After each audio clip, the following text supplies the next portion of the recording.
Do you have anything, like, is there something like that we can do for ourselves, for someone watching, if they find themselves, wow, I always seem to go into this funk, or I always seem to get myself into this state. Is there a way that we can break our own patterns that can be helpful? There is. I think the first step is the awareness that it is a pattern, that it is not you.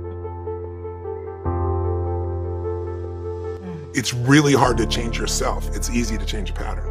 But when you've lived a pattern so often, we get the illusion that that's me, that I'm, a person that puts things off, I'm a procrastinator, or I'm, not aggressive, or whatever it is. And we have all these aspects of our life, some of which are more developed than others, but they're in there. So I think being aware of the pattern, it's limited step one. And then step two is breaking it.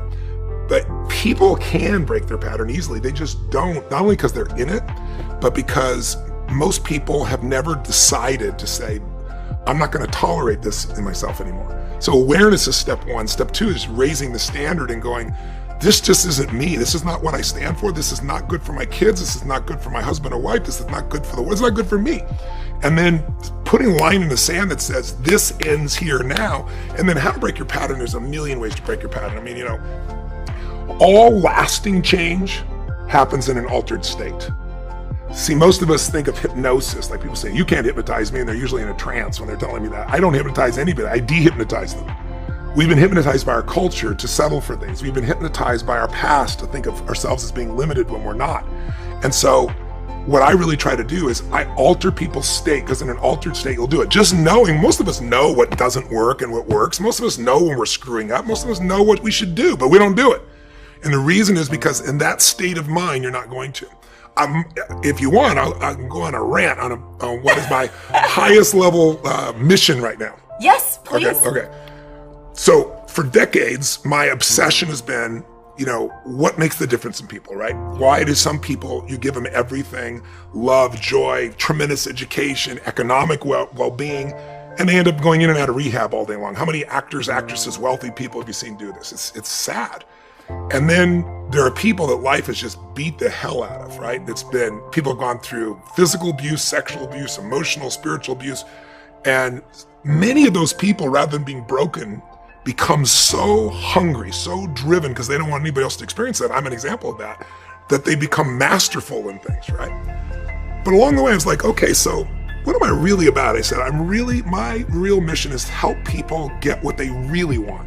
And help them have what I would call, you might say, I want to lose weight, I want to make more money, I want to have a better relationship. But what people really want is an extraordinary life, a magnificent life, which to me is life on your terms. Not Tony's terms, not your friend's terms, not even your spouse's terms. Like, what is going to light you up in this life? And once people know what that is, you need two skills to get there. One I've taught for decades, the science of achievement. And you know me well enough, and I know you well enough, that we both have been obsessive about finding the strategies that can help people get the result they want faster than they ever have. And you're brilliant at it, and I'm really good at it, and we have a lot of friends that are really good at it. But most people can figure that out. We can help them do it faster. And I think that's a great service, and I love being able to do that. And I love knowing answers that can help people so quickly. But it's a science to achieve, meaning if you look around and I wrote a book, I think about a year ago.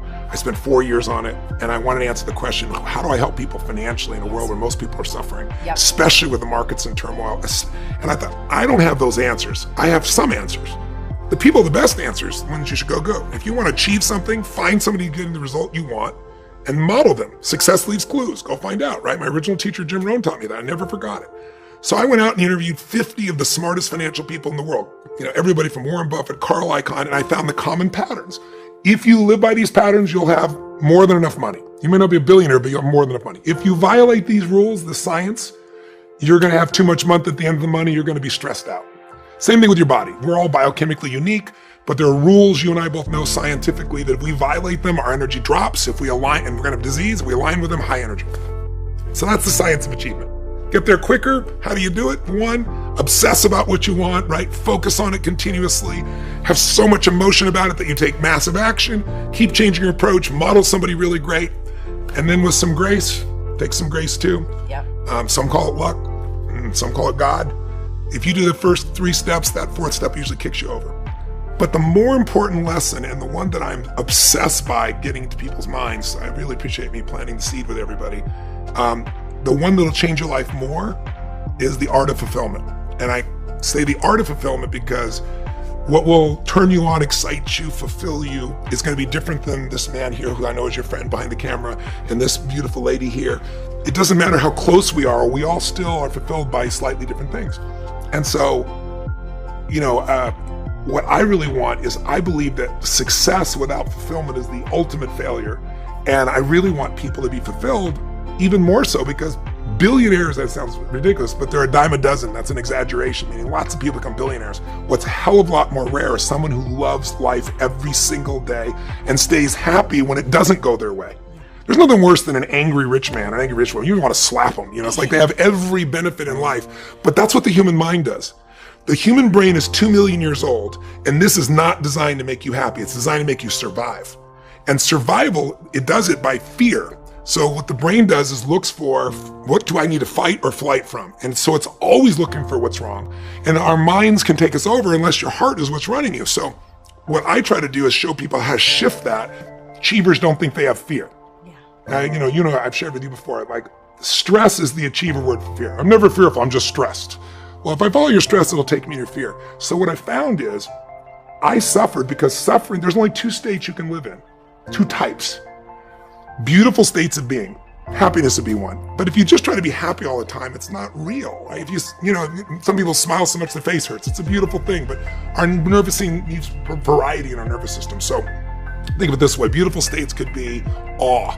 It could be love. It could be passion. It could be a courageous moment. It could be being driven. It could be happy. But in those states, no one has to tell you what to do, and you always treat yourself and others in the right way, and no one has to tell you to, because in that state, you just do the right thing, in those states. The other states we can live in are suffering states.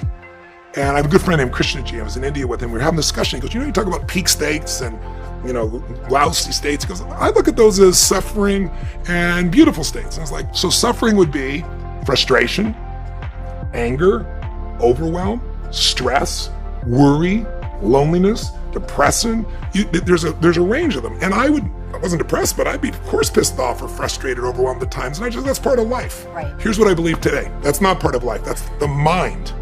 That if you don't manage it, you can have everyone loving you. You can have the most beautiful family. You can have 20 Academy Awards. You can have all the money you could spend, and you're still going to be in pain. So my invitation to those viewers that are watching us and to you as a dear friend is to raise the bar on what we call suffering so you see it for what it is and to realize that you can free yourself from it. And it's not some ethereal, spiritual thing from India to do that. It's just, I think life is too short to suffer.